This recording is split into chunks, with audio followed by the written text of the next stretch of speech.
Okay, good news, my students. This video will actually finish off the first page. Holy cheese in a bucket. So, dealing with logs where you cannot use a calculator. I actually should have put that up here. No calculator.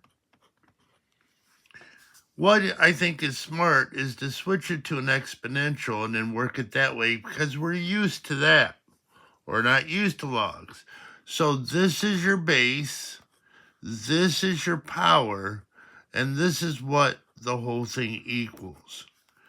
So if I have a cube equals 27, I cube root both sides, x equals 3. So this one, x squared equals 9. Now, if the problem was x squared equals 9 to start off with, the answer would be plus or minus 3. But the base of a log cannot be negative.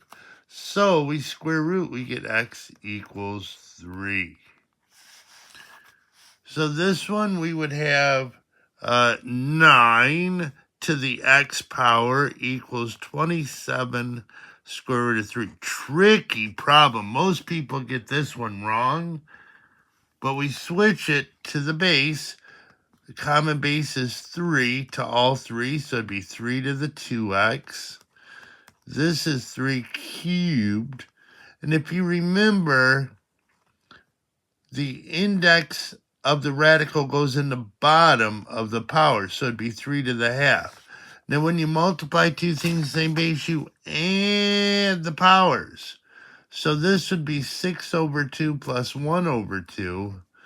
Would be 7 over 2. So I'd have 2x equals 7 over 2.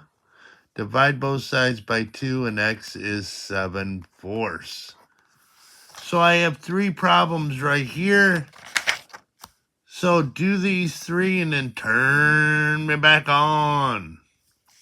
Okay, so this would be 81 to the x equals 1 over 27. So 3 to the 4x equals 3 to the negative 3. 27 is 3 cubed. A negative flips it. So 4x equals negative 3. So x equals a negative 3/4. So this would be 27 to the 1/3 equals x. Oh, that means cube root. Cube root, because the index is in the bottom. Cube root of 27 is 3. So 16 to the x equals 32. So this is 2 to the 4x. This is 2 to the 5. So you'd have 4x equals 5. So x equals 5/4. I actually did this in class the other day. Oops, that should be a 4, not an x. Sorry. Now, synthetic division. Oh my goodness, we did this back in January. Mr. Murphy, I shouldn't remember something from that long time ago. Yes, you should. Remember how you set it up.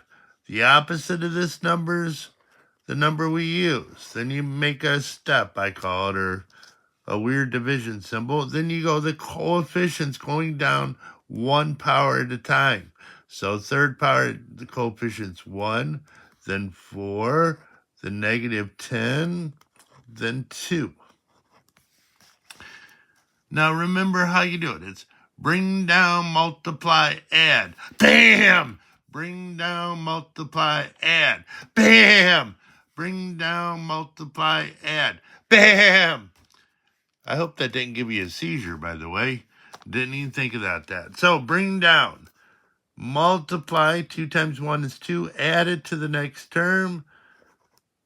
2 times 6 is 12, add 2 times 2 is 4, 2 plus 4 is 6.